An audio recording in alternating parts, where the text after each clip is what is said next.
بسم اللہ الرحمن الرحیم لک الحمد یا اللہ ولک الحمد یا رسول اللہ صلی اللہ تعالی علیہ وآلہ وسلم اللہم ربنا افتح علینا حکمتک وانشر علینا رحمتک یا ذا الجلال والاکرام۔ محترم عزیز طلبہ، آج ہم پھر سے آپ کے سامنے طریق جدیدہ ثالث کا سبق لے کر آپ کے سامنے حاضر ہوئے ہیں۔ آج کا ہمارا سبق نمبر 3 ہے۔ اس سے قبل اسباق میں طریق جدیدہ ثانی کے اخیر کے اسباق میں ہم نے اعداد کے کچھ قواعد بیان کیے تھے، اور 1 سے لے کر 20 تک کے جو قواعد ہوتے ہیں وہ ہم نے اس میں بیان کیے تھے۔ اب جو 20 تک کے جو بعد کے قواعد ہوتے ہیں ان میں بھی ہم نے بیان کر دی ہیں اکثر باتیں، البتہ اس سبق کے اندر جو ہے 20 کے بعد جو گنتیاں ہے اس کو شمار کیا گیا ہے، تو اس کے بارے میں آپ کو معلوم ہونا چاہیے۔ اس وجہ سے آپ 20 کے بعد جو ہے اس کے بارے میں اتنا مختصر سا یاد رکھیں کہ ہر دہائی میں جو دہائیاں جو ہوتی ہیں، جیسے 20، 30، 40، 50، 60، 70، 80، 90، 90 تک جو دہائیاں ہیں، ان میں اس کے بعد جو تمیز آئے گی تو چاہے مذکر ہو یا مؤنث ہو، ان میں کوئی فرق نہیں آئے گا، دہائیوں میں کوئی فرق نہیں آئے گا، مذکر اور مؤنث کے لیے یہ تمام برابر ہیں۔ البتہ جو ہے 21 اور 22 ہو، یا جو ہے 31 ہو یا 32 ہو، یا 41 ہو یا 42 ہو، یا 51 ہو یا 52 ہو، یا 61 ہو یا 62 ہو، یا 71 ہو یا 72 ہو، یا 81 ہو 82 ہو، یا 91 ہے 92 ہو، یہ جو میں نے تمام بیان کیے، یعنی ہر دہائی کے بعد جو پہلی اور دوسری گنتی ہے، تو ان میں آپ یہ یاد رکھیں، اگر تمیز مذکر ہے، تمیز مذکر ہے تو یہ اعداد کیا آئیں گے؟ مذکر آئیں گے۔ اگر تمیز مؤنث ہے تو یہ اعداد بھی مؤنث ہی آئیں گے۔ جیسے مثلا ہم یہ کہیں 20 قلم 20 قلم ہو گئی، اب اس کے بعد ہم بیان کریں 21 اور 22 کا، 21 اور 22 قلم ہم بیان کریں تو کیسے کریں گے؟ 21 قلما، تو قلما مذکر ہے، تمیز اس لیے واحد کو ہم کیا لائے؟ مذکر لائے۔ 20 میں کوئی فرق نہیں آیا۔ اب ہم 21 عورتیں کہیں تو کیسے کہیں گے؟ 21 امرأۃ،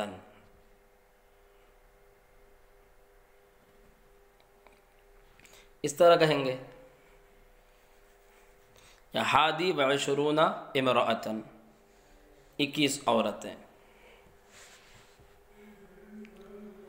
تو خیر یہاں پر یہ یاد رکھیں کہ اگر تمیز مذکر ہے تو ہر دہائی کے بعد جو پہلی اور دوسری گنتی ہوتی ہے ان میں اعداد جو ہوں گے وہ مذکر ہوں گے، اور اگر تمیز مؤنث ہے تو اعداد مؤنث ہوں گے۔ لیکن اب پہلی اور دوسری گنتی کو چھوڑ کر ہر دہائی کے بعد، جیسے 23 سے شروع کرے، 33 سے شروع کرے، 43 سے شروع کرے، 53 سے شروع کرے، 63 سے شروع کرے، 73 سے شروع کرے، اور 83 سے شروع کرے، 93 سے شروع کرے، تو ہر دہائی کے 1-2 گنتی کے بعد جو ہے ان میں پھر وہی قاعدہ ہوگا کہ اگر تمیز مذکر ہو تو جو عدد ہے وہ مؤنث آئے گا، اگر تمیز مذکر ہے تو جو عدد ہے وہ کیا آئے گا؟ مذکر آئے گا۔ مثلا ہم یہ کہیں 13 قلم، وہ 23 قلم، تو کیا کہیں گے؟ 23 قلما، 23 قلم۔ تو دیکھیے قلم کیا ہے؟ مذکر ہے، تو جو عدد ہے پہلا ثلاثہ، اس کو کیا لائے؟ مؤنث لائے۔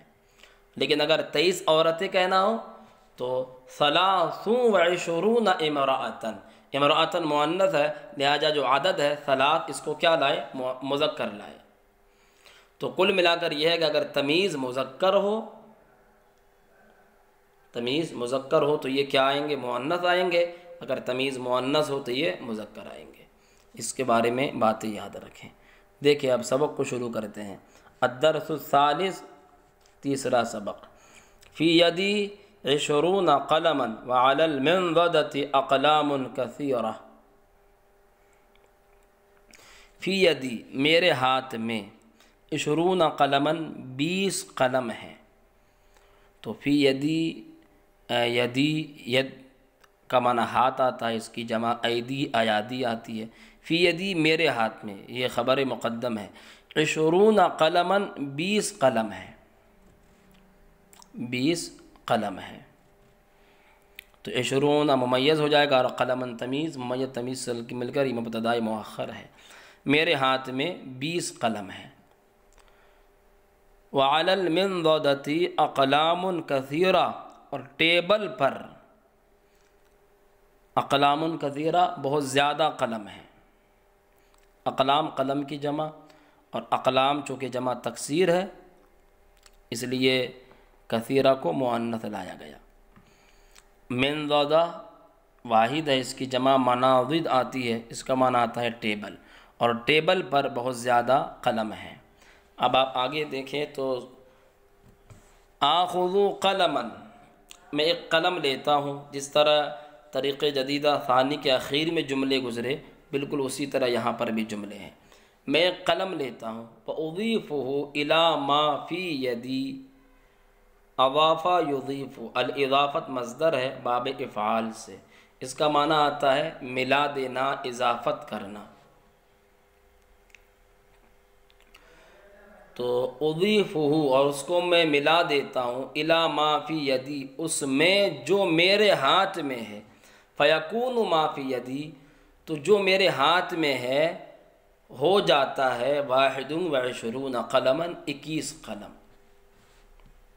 میں اس کو ملا دیتا ہوں جو میرے ہاتھ میں ہے، تو جو میرے ہاتھ میں ہے وہ 21 قلم ہو جاتے ہیں، وہ 21 قلم ہو جاتے ہیں۔ اور 2 ملا 2 قلم لیتا ہوں، بالکل جو ہے اب 2 قلم لیتا ہوں، 3 قلم لیتا ہوں، 4 5 6 7 8 9 10 قلم لیتا ہوں، تو 2 کو ملائیں گے تو 22 ہو جائے گا، 3 کو ملائیں گے 23 ہو جائے گا، 4 کو ملائیں گے 24 ہو جائے گا، 5 کو ملائیں گے 25 ہو جائے گا، 6 کو ملائیں گے 26 ہو جائے گا، 7 کو ملائیں گے تو 27 ہو جائے گا، 8 کو ملائیں گے تو 28 ہو جائے گا، 9 کو ملائیں گے 29 ہو جائے گا، اور 10 کو ملائیں گے تو 30 ہو جائے گا۔ تو یعنی جو آخر والا جملہ ہے، آخذ قلما 10، میں 10واں قلم لیتا ہوں اور اس کو ملا دیتا ہوں اس میں جو میرے ہاتھ میں ہے، تو جو میرے ہاتھ میں ہے وہ 30 قلم ہو جاتے ہیں۔ بہت آسان سا ترجمہ ہے، اس لیے میں نے ہر ایک کا ترجمہ نہیں کیا، کیونکہ سب کا ترجمہ ایک ہی جیسا ہے، خالی عدد میں تھوڑا فرق آئے گا۔ تو دیکھیے 23 قلما 23 قلم، 24 قلما 24، یہ 25، یہ 26، 27، 28، 29، 30۔ 30 کا معنی 30، تو مطلب ترجمہ سب کا ایک ہی ہے، تو اس وجہ سے میں نے ترجمہ نہیں کیا۔ آپ خود ہی اس کو لگا لیں گے، ایک جملے کا ترجمہ کر لیں گے تو بعد کے والے جو جملے ہیں وہ خود بخود اس کے ترجمے لگ جائیں گے۔ اب جو ہے آگے آ جائیے، هذه حزمة من الاقلام۔ حزمہ کا معنی آتا ہے گٹھری، بنڈل، یہ قلموں کا بنڈل ہے۔ حزمۃ کا معنی بنڈل، یہ قلموں کا بنڈل ہے۔ فیہ 10 قلم، اس میں 10 قلم ہے۔ فیہ 10 اقلام، اس میں 10 قلم ہے۔ وہذہ حزمۃ ثانیۃ، اور یہ دوسرا بنڈل ہے۔ وہذہ حزمۃ ثالثۃ، اور یہ تیسرا بنڈل ہے۔ وہذہ حزمۃ رابعۃ، اور یہ چوتھا بنڈل ہے۔ وہذہ حزمۃ خامسۃ، اور یہ 5واں بنڈل ہے۔ وسادسۃ، چھٹا بنڈل ہے۔ سابعۃ، 7واں بنڈل ہے۔ ثامنۃ، 8واں بنڈل ہے۔ تاسعۃ، 9واں بنڈل ہے۔ عاشرۃ، 10واں بنڈل ہے۔ فی کل حزمۃ 10 اقلام، ہر بنڈل میں 10 قلم ہے۔ فی کل حزمۃ 10 اقلام، ہر بنڈل میں 10 قلم ہے۔ اب یہ جو ہو گیا، اب آگے چلتے ہیں، دیکھیں آپ۔ آخذ حزمۃ، میں ایک بنڈل لیتا ہوں، بالکل سیم اسی طرح جس طرح اوپر کے جملے گزرے۔ میں ایک بنڈل لیتا ہوں، وَأَضَعُهَا عَلَى الْمِنضَدَةِ اور اس کو رکھ دیتا ہوں، وضع یضع اضعها اور اس کو رکھ دیتا ہوں، علی المنضدۃ ٹیبل پر، علی المنضدۃ الآن اب ٹیبل پر 10 اقلام 10 قلم ہوں گے۔ کتنے ہوں گے؟ 10، کیونکہ ہر بنڈل میں کتنے قلم ہے؟ 10 قلم ہے، تو ایک ہی بنڈل کو رکھا ہے تو لہذا 10 قلم ہی تو ہوں گے، زیادہ نہیں ہوں گے۔ علی المنضدۃ الآن، الآن کا معنی اب، ٹیبل پر اب 10 اقلام 10 قلم ہے۔ میں ایک بنڈل لیتا ہوں اور اس کو ٹیبل پر رکھ دیتا ہوں تو اب ٹیبل پر 10 قلم ہوں گے۔ اب بالکل سیم بالکل ترجمہ ہے سب جملوں کا۔ دیکھیں، میں دوسرا بنڈل لیتا ہوں، اس کو ٹیبل پر رکھ دیتا ہوں تو اب ٹیبل پر 20 قلم ہوں گے۔ میں تیسرا بنڈل لیتا ہوں اور اس کو ٹیبل پر رکھ دیتا ہوں تو اب ٹیبل پر 30 قلم ہوں گے۔ میں چوتھا بنڈل لیتا ہوں اور اس کو ٹیبل پر رکھ دیتا ہوں تو اب ٹیبل پر 40 قلم ہوں گے۔ میں پانچواں بنڈل لیتا ہوں اور اس کو ٹیبل پر رکھ دیتا ہوں تو اب ٹیبل پر 50 قلم ہوں گے۔ میں چھٹا بنڈل لیتا ہوں اور اس کو ٹیبل پر رکھ دیتا ہوں تو اب ٹیبل پر 60 قلم ہوں گے۔ میں ساتواں بنڈل لیتا ہوں اور اس کو ٹیبل پر رکھ دیتا ہوں تو اب ٹیبل پر 70 قلم ہوں گے۔ اب میں 8واں بنڈل لیتا ہوں اور اس کو ٹیبل پر رکھ دیتا ہوں تو اب ٹیبل پر 80 قلم ہوں گے۔ میں 9واں بنڈل لیتا ہوں اور اس کو ٹیبل پر رکھ دیتا ہوں تو اب ٹیبل پر 90 قلم ہوں گے۔ میں 10واں بنڈل لیتا ہوں اور اس کو ٹیبل پر رکھ دیتا ہوں تو اب ٹیبل پر 100 قلم ہوں گے۔ تو یہ تمام جملوں کا سیم سے معنی ہے، اس وجہ سے میں نے ویسے ہی ترجمہ کر دیا ہے۔ دیکھیں، ایک لفظ یہاں پر آیا مئت کا، تو مئت کا معنی آتا ہے 100، اور ایک آتا ہے الف، اس کا معنی آتا ہے 1000۔ تو مئت اور الف ہو، ان کے بعد جو آئے گا تمیز وہ کیا ہوگا؟ مجرور ہوگا اور مفرد ہوگا۔ وہ بھی کیا ہوگا؟ مجرور ہوگا، مجرور ہوگا۔ اب یہ تمرین ہے، التمرین، تمرین میں کیا ہے؟ سوالات کیے گئے ہیں، آپ کو اس کے عربی میں جوابات دینے ہیں عادات کے ساتھ۔ دیکھیں، کم قلمن فی یدی، میرے ہاتھ میں کتنے قلم ہیں؟ تو آخر میں لکھا ہوا ہے 30، تو آپ کو 30 لکھنا ہے۔ فی یدی 30 قلمن، میرے ہاتھ میں 30 قلم ہیں۔ کم تلمیذن فی الغرفہ، کمرے میں کتنے شاگرد ہیں؟ تو یہ 40 لکھا ہوا ہے، دیکھیں تو کیا کہیں گے؟ فی الغرفتی، فی الغرفتی 40 تلمیذن۔ کم رجلاً فی المسجد، مسجد میں کتنے مرد ہیں؟ تو فی المسجدی، آخر میں 90 لکھا ہوا ہے، دیکھیں 90 رجلاً۔ باغ میں کتنے لڑکے ہیں؟ کم ولدن فی الحدیقہ، باغ میں کتنے لڑکے ہیں؟ تو یہاں پر کیا لکھا ہوا ہے؟ 72، 71، 72 لڑکے ہیں۔ تو یہاں پر آپ کو کیا لکھنا پڑے گا؟ فی الحدیقۃ اثنا یہاں پر آئے گا آپ کو، 72 ولدن، 72 ولدن۔ کم غصنًا للشجرہ، درخت میں، درخت کی کتنی ٹہنیاں ہیں؟ درخت کی کتنی ٹہنیاں ہیں، کتنی شاخیں ہیں؟ تو 40 ہے، دیکھیں لکھا ہوا ہے اوپر اس کے سامنے بالکل۔ تو للشجرۃ، درخت کے لیے جو ہے 40 غصنًا۔ کم کتاباً فی المکتب، مدرسے میں کتنی کتابیں ہیں؟ یا پھر مکتب کا معنی مدرسہ ہی آتا ہے، مکتب میں کتنی کتابیں ہیں؟ تو 100 کتابیں ہیں۔ فی المکتب 100 کتاب، فی المکتب 100 کتاب۔ تو میں نے بتایا نا کہ 100 کے بعد جو آئے گا وہ مفرد ہوگا اور مجرور ہوگا۔ تو کیا ہے؟ فی المکتب، مدرسے میں 100 کتاب، 100 کتابیں ہیں۔ کم طالباً فی الاحتفال، الاحتفال جلسہ، مجلس، جلسے میں کتنے طالب علم ہیں؟ فی الاحتفالی تو 98 ہے، تو کیا جواب دیں گے؟ فی الاحتفالی، فی الاحتفالی 98 طالباً، 98 طالب علم ہے۔ کم حصاناً فی المیدان، میدان میں کتنے گھوڑے ہیں؟ 80 ہے تو دیکھیں فی المیدان 80 حصانا کم جندیا فی القلعہ، قلعے میں کتنے لشکر ہیں؟ فی القلعتی 70 ہے، دیکھیں آگے لکھا ہوا ہے فی القلعتی 70 جندیا کم طائرا علی الشجرتی، درخت پر کتنے پرندے ہیں؟ سامنے لکھا ہوا ہے 37 علی الشجرت 37 طائرا کم بنتن فی المدرسہ، مدرسے میں کتنی لڑکیاں ہیں؟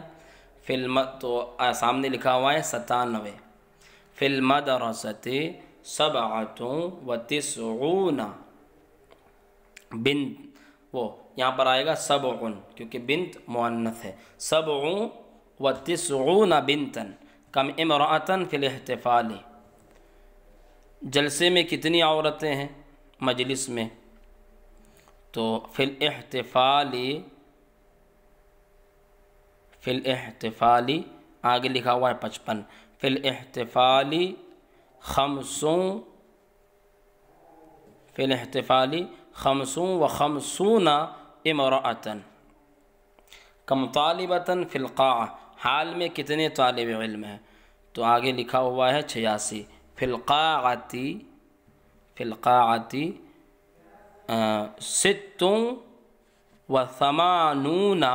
طالباً، وہ طالبتاً آئے گا، 60 کو ہم مذکر لائے، اگر طالب رہتا تو مؤنث لاتے پھر، تو طالبتاً چونکہ مؤنث ہے تو حال میں کتنی طالبہ ہیں؟ تو 86 ہے تو کیا جواب دیں گے؟ 86 طالبتاً کم تفاحۃ فی السلۃ، ٹوکری میں کتنے سیب ہیں؟ فی السلۃ آخر میں لکھا ہوا ہے وہ 34 لکھا ہوا ہے، تو فی السلۃ 34 تفاحۃ کم عنبۃ فی العنقود، گچھے میں کتنے انگور ہیں؟ یعنی جو گچھا ہے اس میں کتنے انگور ہیں؟ تو فی العنقود 33 ہے تو فی العنقود 33 عنبۃ کم دجاجۃ فی البستان، باغ میں کتنی مرغیاں ہیں؟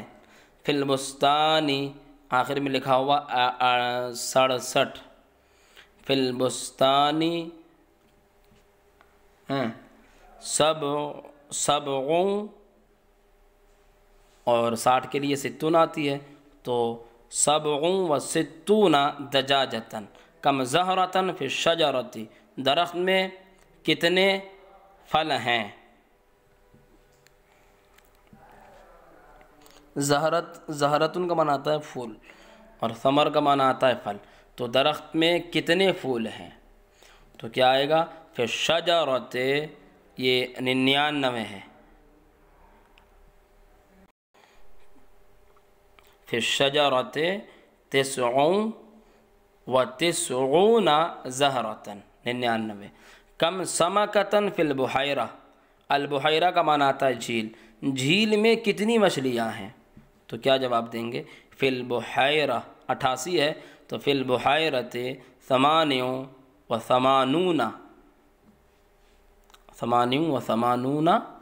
سمکۃ کم سیارۃ فی الشارع، سڑک میں کتنی گاڑیاں ہیں؟ فی الشارع تو آخر میں لکھا ہوا ہے کتنا جو ہے 43 تو فی الشارع 43 سیارۃ کم دراجۃ فی میدان السباق، مقابلے کے میدان میں کتنی سائیکلیں ہیں؟ تو فی میدان السباق 70 ہے تو 70 دراجۃ حزمۃ جندی قلعۃ احتفال سمکۃ بحیرۃ، یہ تمام آپ نے اس سبق کے اندر سیکھے۔